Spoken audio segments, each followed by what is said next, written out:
सबसे पहले इस टाइटल को समझते हैं। डाउन टू द वायर, एक ऐसी सिचुएशन जिसके बारे में लास्ट मिनट तक आपको ये पता नहीं चलता कि इसका परिणाम क्या आएगा। दो टीम खेल रही हैं और लास्ट मिनट तक आपको ये पता ना चले कि जीतेगा कौन। तो ये जो सिचुएशन बनेगी इसको हम कहेंगे डाउन टू द वायर। यहाँ हम बात करने वाले हैं अमेरिकी राष्ट्रपति चुनाव के संबंध में कि ये जो अमेरिका में राष्ट्रपति के चुनाव की दौड़ जो चल रही है ये भी लगातार अनडिसाइडेड बनी हुई है। तो इसके लिए कहा गया है down to the wire. The US presidential race is poised. एक और वर्ड आया है यहाँ पे, इसको देखते हैं। पॉइज्ड। पॉइज्ड का मतलब होता है कि ready to move for something to happen. देखो क्या है कि पॉइज्ड का मतलब है कि आप बहुत ही ज़्यादा कंट्रोल्ड पोजीशन में हो और आगे जो होगा उसके लिए रेडी हो। उदाहरण के तौर पे हम कह सकते हैं कि कोई शेर है, वो अपने शिकार पे झपटने के लिए तैयार है।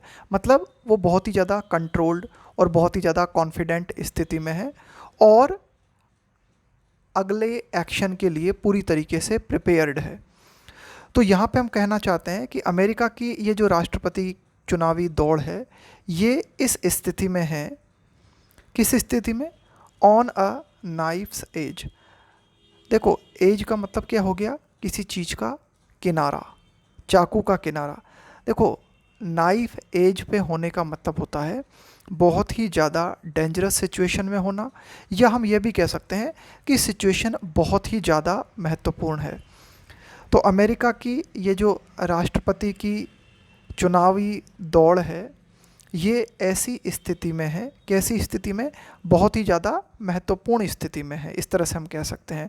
बहुत ही ज़्यादा इम्पोर्टेंट सिचुएशन है। A second apparent attempt.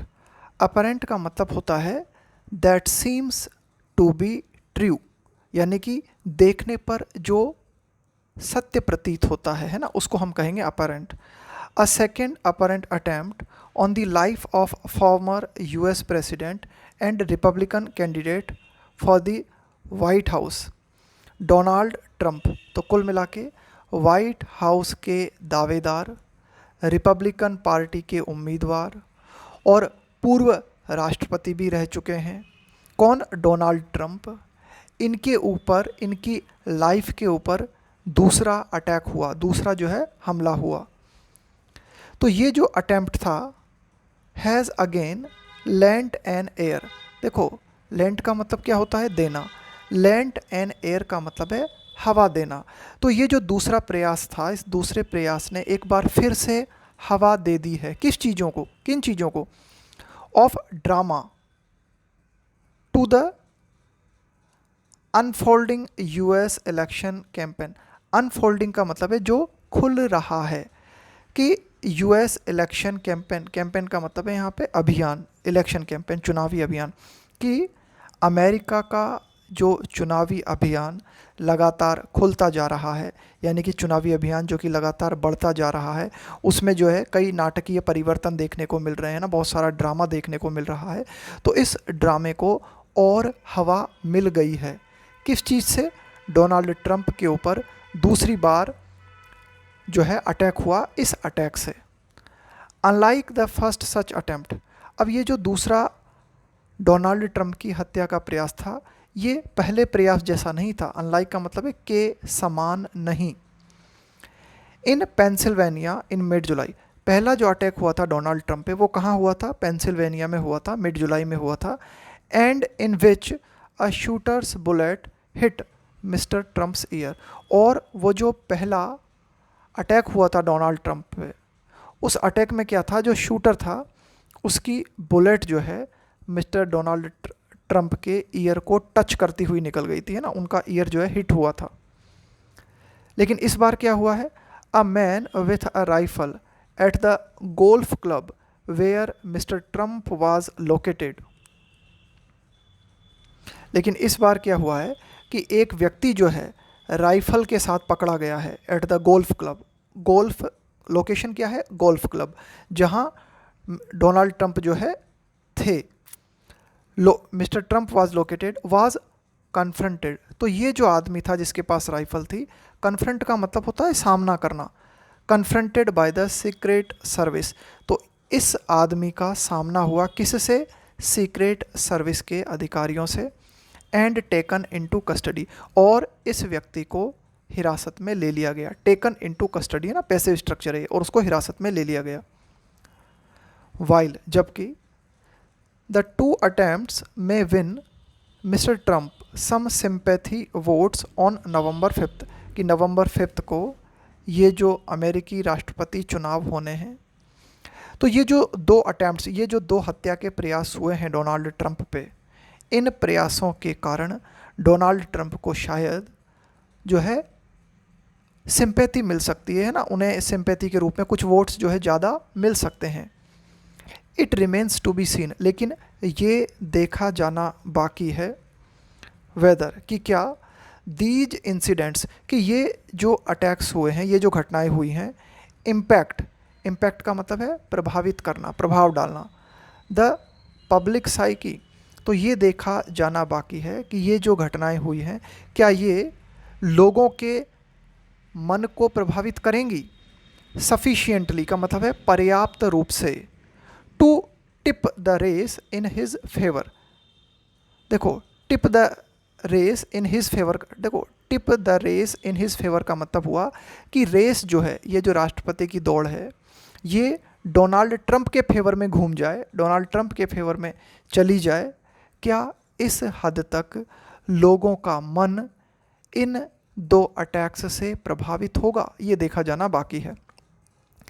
As it stands का मतलब है कि जिस तरह की परिस्थितियां हैं, यानी कि जो मौजूदा सिचुएशन है उसको अगर हम देखें, the race between mister Trump and his Democratic rival का मतलब होता है प्रतिद्वंद्वी, आपका जो कॉम्पिटिटर है, आपको जो टक्कर दे रहा है, vice president Kamala Harris. As it stands, अब देखो द रेस इज पॉइज्ड, यहाँ पे ये जो इज आया है ना, ये आया है रेस के लिए, कि सिचुएशंस को अगर हम देखें तो ये जो रेस है मिस्टर ट्रंप के बीच में और उनकी डेमोक्रेटिक प्रतिद्वंद्वी कमला हैरिस के बीच में, ये रेस जो है इज पॉइज्ड, ये रेस जो है इस सिचुएशन में है। दोबारा से आया पॉइज्ड, इसका मतलब क्या, बिल्कुल प्रिपेयर्ड होना, कि भाई कुछ घटित होने वाला है उसके लिए पूरी तरह से प्रिपेयर्ड होना।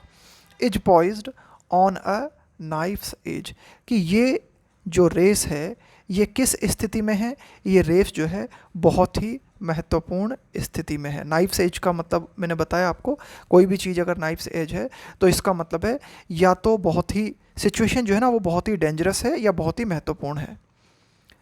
With the latest national average of polls का मतलब होता है चुनाव, पुटिंग मिस हैरिस अहेड का मतलब है आगे, बाय 3 परसेंटेज पॉइंट्स 49%, कि अभी हाल ही के अगर हम आंकड़ों की बात करें है ना, तो नेशनल एवरेज क्या कहता है चुनावों का, नेशनल एवरेज के अनुसार मिस हैरिस जो हैं वे डोनाल्ड ट्रंप से 3 परसेंटेज पॉइंट्स आगे चल रही हैं।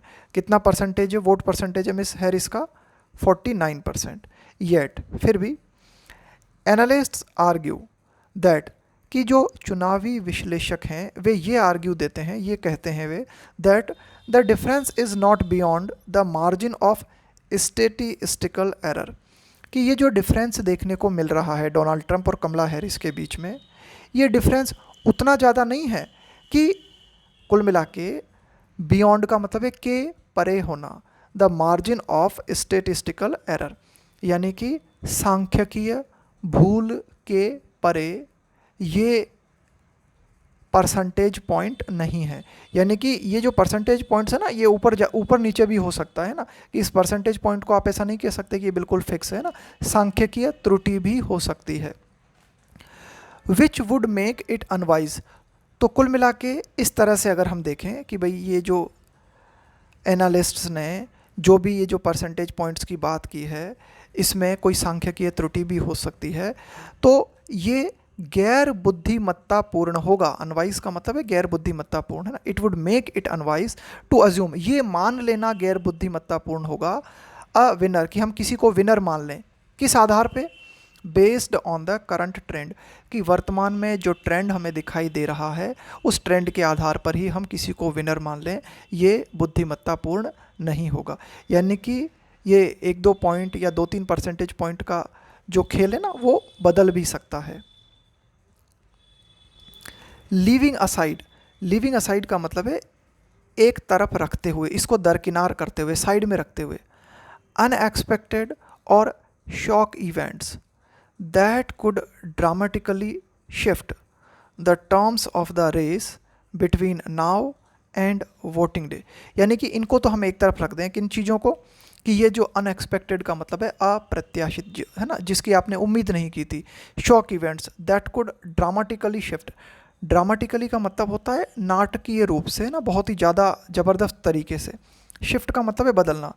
The terms of the race, कि ये जो चुनावी दौड़ है इसकी जो भी कंडीशंस हैं उन्हें हो सकता है कोई शॉक इवेंट हो या कोई अनएक्सपेक्टेड इवेंट ऐसा हो जाए जो कि वोटिंग, है ना, जो बदल दे between now and voting day. यानी कि अब से लेकर वोटिंग डे के बीच में अगर कुछ अप्रत्याशित बात हो जाती है, कुछ अनएक्सपेक्टेड इवेंट हो जाता है, उसको अगर हम साइड में रख दें, the old election adages and past statistical observation that a great turnout में benefit Democrats will likely hold true in 2024। तो अगर हम इस कंडीशन को हटा दें कि अब से और वोटिंग डे के बीच में अगर मान लो कुछ अनएक्सपेक्टेड हो जाता है तो बात अलग है, वरना कि ये जो पुरानी राजनीतिक, एडिज का मतलब है एक तरह की कोई कहावत, पास्ट स्टेटिस्टिकल ऑब्जर्वेशन का मतलब हुआ कि पास्ट के जो सांख्यिकीय आंकड़े हैं उन्हें अगर हम देखें और चुनावी कहावत को अगर हम देखें, क्या कहती है चुनावी कहावत और क्या कहते हैं पास्ट के सांख्यिकीय आंकड़े, वो ये कहते हैं that a greater turnout, turnout का मतलब है मतदाताओं की उपस्थिति, कितने लोग वोट देने आए, तो ग्रेटर टर्नआउट कहने का मतलब है कि अगर ज़्यादा मतदाता वोट डालने आते हैं तो उससे डेमोक्रेट्स को फ़ायदा हो सकता है ना। ये पास्ट के रिजल्ट बताते हैं और ये इलेक्शन एडिज बताती है। विल लाइकली का मतलब है ऐसा होने की संभावना है। होल्ड ट्रू का मतलब है सच साबित होना। इन 2024 तो 2024 में ये बात सच साबित हो सकती है कि अगर ज़्यादा मात्रा में वोटर्स वोटिंग करने आते हैं तो उससे डेमोक्रेट्स को फ़ायदा हो सकता है। इंडीड, वास्तव में, in the 2022 mid term election the performance of Republicans, कि 2022 में ये जो उपचुनाव हुए थे अमेरिका में, उसमें हमने क्या देखा था कि जो रिपब्लिकन्स का जो प्रदर्शन था, हु किसके लिए आया है, रिपब्लिकन्स के लिए, were on a strong wicket, यानी कि who were on a strong wicket, यानी कि जो रिपब्लिकन्स थे ये स्ट्रॉन्ग विकेट पे थे, यानी कि इनकी स्थिति जो थी वो बहुत ही मजबूत थी। आफ्टर इनकम्बेंट, इनकम्बेंट का मतलब होता है सत्तारूढ़, जो पावर में है, प्रेसिडेंट जो बाइडेंस अप्रूवल रेटिंग, देखो अप्रूवल रेटिंग का मतलब है कितने लोग आपको पसंद कर रहे हैं, had fallen to relatively low levels, कि जो सत्तारूढ़ राष्ट्रपति हैं जो बाइडन, उनकी जो अप्रूवल रेटिंग है वो बहुत ही नीचे गिर गई थी उस टाइम पे जब मिड टर्म इलेक्शंस हुए थे, तो रिपब्लिकन्स जो थे उनकी स्थिति ज़्यादा मजबूत थी। लेकिन रिपब्लिकन्स का ये जो परफॉर्मेंस था, जो प्रदर्शन था, वाज डेंटेड, डेंट का मतलब है एक तरह से चोट पहुंचा देना, by Democratic party supporters who turn out, turn out का मतलब है यहाँ पे उपस्थित होना, in greater numbers in the wake of, in the wake of का मतलब होता है को फॉलो करते हुए, के बाद में, the supreme court decision overturning, overturn का मतलब होता है पलट देना। देखो क्या हुआ था, ये जो 2022 के मिड टर्म इलेक्शंस हुए थे, इसी टाइम पे अमेरिका के सुप्रीम कोर्ट का एक डिसीजन आया था। उस डिसीजन में क्या किया गया था, ये डिसीजन, ये पूरा मामला क्या था, रॉय वर्सेस वेड, है ना, ये मामला था। इस मामले को सुप्रीम कोर्ट ने पलट दिया था। ये और किस संबंध में था ये मामला, on the federal right to abortion, कि गर्भपात का जो संवैधानिक अधिकार था उस संवैधानिक अधिकार को सुप्रीम कोर्ट ने 2022 के अपने डिसीजन में पलट दिया था। इसके बाद क्या हुआ, जो डेमोक्रेटिक पार्टी सपोर्टर्स थे वो बहुत ज़्यादा मात्रा में वोटिंग के लिए उपस्थित हुए और रिपब्लिकन्स जो कि तुलनात्मक रूप से मजबूत स्थिति में थे वे एक तरह से पीछे चले गए और डेमोक्रेट्स जो थे उनको जीत मिली। सिमिलरली इसी प्रकार से Democrats may have felt encouraged, देखो मे हैव और इसके साथ में वर्ब की थर्ड फॉर्म, इसका हम प्रयोग करते हैं मे हैव प्लस वर्ब की थर्ड फॉर्म का पास्ट के बारे में गैस करने के लिए कि हो सकता है ऐसा हुआ हो सकता है ऐसा हुआ होगा। Democrats may have felt encouraged after the first Trump Harris presidential debate, कि ट्रंप और हैरिस की जो पहली राष्ट्रपति डिबेट हुई, जो पहला राष्ट्रपति का जो उनका वाद विवाद हुआ, हो सकता है इस पहली प्रेसिडेंशियल डिबेट में डेमोक्रेट्स ने अपने आप को एनकरेज्ड महसूस किया हो, अपने आप को और ज़्यादा उत्साहित महसूस किया हो। वेरिन, जिसमें कि ये जो पहली डिबेट हुई थी ट्रंप और हैरिस के बीच में, इसमें हमने क्या देखा था, mister Trump made unfounded allegations. Unfounded allegations का मतलब है इस तरह के आरोप जिनका कोई आधार नहीं है, आधारहीन आरोप। तो इस पहली डिबेट में क्या हमने देखा था कि मिस्टर ट्रंप जिन्होंने कई आधारहीन आरोप जो है वे लगाए थे। अबाउट किसके बारे में, इमिग्रेंट्स, अप्रवासी लोगों के बारे में। Eating the pets of Americans, कि मिस्टर ट्रंप ने कहा था कि भाई ये जो कई इमिग्रेंट्स जो हैं जो दूसरे जगह से या दूसरे देशों से आके अमेरिका में बस गए हैं, ये क्या कर रहे हैं, अमेरिकन्स के जो पालतू हैं, जो उनके जो पेट्स हैं उन्हें खा रहे हैं। इस तरह के अनफाउंडेड एलिगेशंस मिस्टर ट्रंप ने जो है लगाए थे। इमिग्रेशन रिफॉर्म्स, आप्रवास संबंधी जो सुधार हैं, has always been a thorny issue. Thorny issue का मतलब होता है प्रॉब्लमेटिक मुद्दा, एक तरह का बहुत ही पेचीदा मुद्दा। तो ये जो इमिग्रेशन संशोधन है, ये इमिग्रेशन रिफॉर्म जो है एक बहुत ही ज़्यादा प्रॉब्लमेटिक मुद्दा रहा है। दैट हैज़ पंक्चर्ड, पंक्चर का मतलब क्या होता है, कमज़ोर कर देना, हवा निकाल देना। The campaign of many a previous presidential candidate, कि पूर्व पहले भी कई जो राष्ट्रपति कैंडिडेट्स थे उनके चुनावी अभियानों को पंक्चर करने का काम इमिग्रेशन रिफॉर्म वाले मुद्दे ने किया है। और the policy plans of elected representatives, या फिर आप ये भी कह सकते हो कि जो चुने हुए प्रतिनिधि होते हैं उनके जो पॉलिसी प्लान्स होते हैं उनको भी इमिग्रेशन रिफॉर्म ने बहुत ज़्यादा प्रभावित किया है।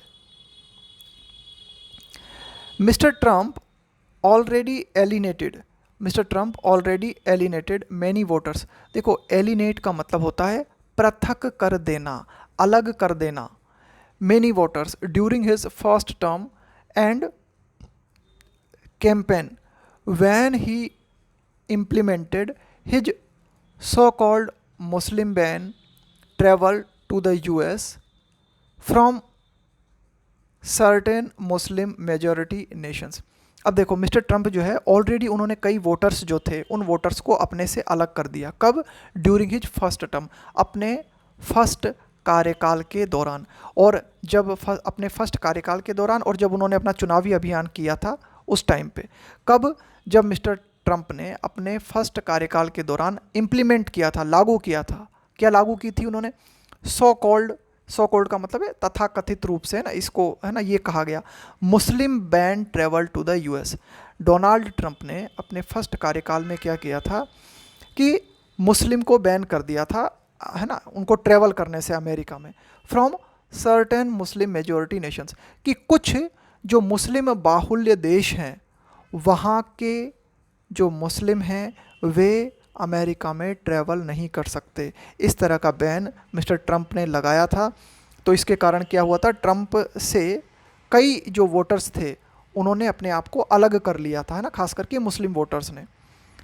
एंड मेड, और क्या किया था डोनाल्ड ट्रंप ने, मेड डेरोगेटरी का मतलब होता है अपमानजनक, remarks, comments about immigrants from Mexico and parts of Latin America, कि लैटिन अमेरिका के कुछ हिस्से से और मैक्सिको से आने वाले जो आप्रवासी थे उनके बारे में डोनाल्ड ट्रंप ने कई अपमानजनक शब्द भी कहे थे। तो इसके कारण भी कई लोग जो हैं उन्होंने अपने आप को ट्रंप से पृथक महसूस किया, दूर महसूस किया। वाइल इट इज़ क्लियर, जबकि ये बात बिल्कुल क्लियर है, दैट ही इंटेंट्स, इंटेंट का मतलब होता है इरादा, he intends to continue down this path of racist नेटिविज्म।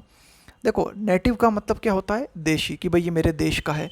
नेटिविज्म का मतलब हो गया देशीयता, यानी कि आप जो आपके देश की चीज़ें हैं, आपके देश के लोग हैं, उन्हीं को प्रायोरिटी देते हो, उन्हीं को बढ़ावा देते हो।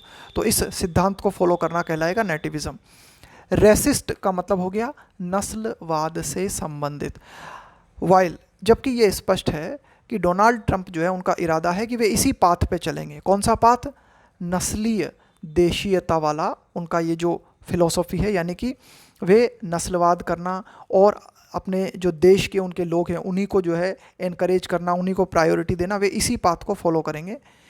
It remains to be seen, ये देखा जाना शेष है, ये देखा जाना बाकी है, वेदर, कि क्या miss Harris will be able, कि जो कमला हैरिस हैं क्या वे इस योग्य होंगी, टू ऑफर का मतलब है प्रदान करना, राशनल, राशनल का मतलब होता है लॉजिकल, तर्क संगत, एंड ह्यूमन का मतलब हुआ मानवीय, border and asylum policy, asylum policy का मतलब होता है शरण देने संबंधी पॉलिसी, है ना। असाइलम का मतलब होता है किसी को आप जो है शरण प्रदान कर रहे हो।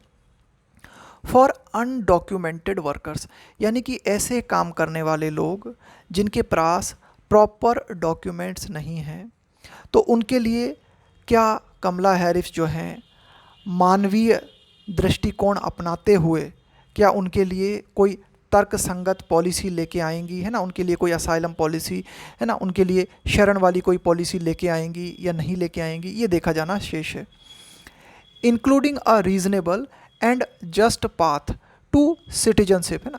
अब देखो क्या हुआ, हमने यहाँ पे बात की कि क्या मिस कमला हैरिस जो हैं वो असाइलम पॉलिसी लेके आएंगी, किन के लिए? अनडॉक्यूमेंटेड वर्कर्स के लिए। इंक्लूडिंग, इसमें ये भी इंक्लूड है क्या?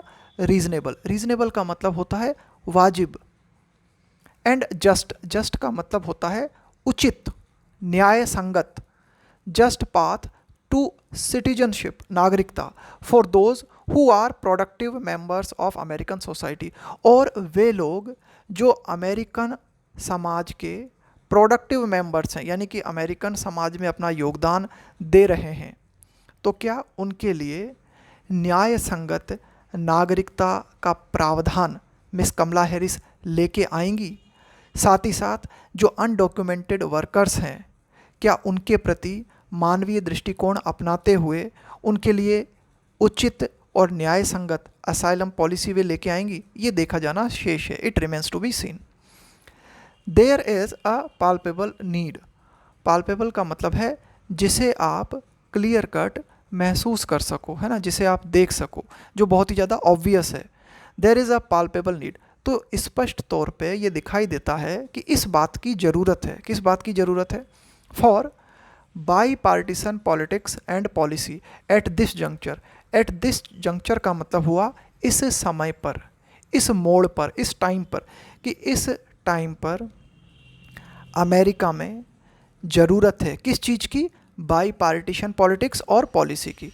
बाई पार्टीशन पॉलिटिक्स या फिर बाई पार्टीशन पॉलिसी का मतलब होता है दोनों राजनीतिक दलों के द्वारा सपोर्ट की जाने वाली पॉलिसी, दोनों राजनीतिक दलों के द्वारा सपोर्ट की जाने वाली पॉलिटिक्स, उसको हम कहेंगे बाई पार्टीशन पॉलिटिक्स। देखो, मान लो दो राजनीतिक दल हैं, वे कई मुद्दों पर डिफरेंट ओपिनियन रख सकते हैं, उनके कई मुद्दों को लेकर मतभेद हो सकते हैं, लेकिन ये जो दो पॉलिटिकल पार्टीज़ हैं जिन मुद्दों पर एक राय रखती हैं, जिन मुद्दों को दोनों पॉलिटिकल पार्टी सपोर्ट करती हैं, तो ऐसे मुद्दों को हम कहेंगे बाई पार्टीशन इश्यूज़। ऐसी पॉलिसी जिसे दोनों राजनीतिक दल सपोर्ट करते हैं उसे हम कहेंगे by partition politics, by partition policy. तो कहने का मतलब यही है कि स्पष्ट तौर पे नीड जो है नज़र आती है किस चीज़ की नीड नज़र आती है कि इस समय पर अमेरिका को ज़रूरत है बाई पार्टीशन पॉलिटिक्स की, इस तरह की पॉलिटिक्स की, है ना, खास करके कुछ ऐसे मुद्दे जिन पर दोनों पॉलिटिकल पार्टीज़ एक मत हों। तो ये था हमारा आज का एडिटोरियल।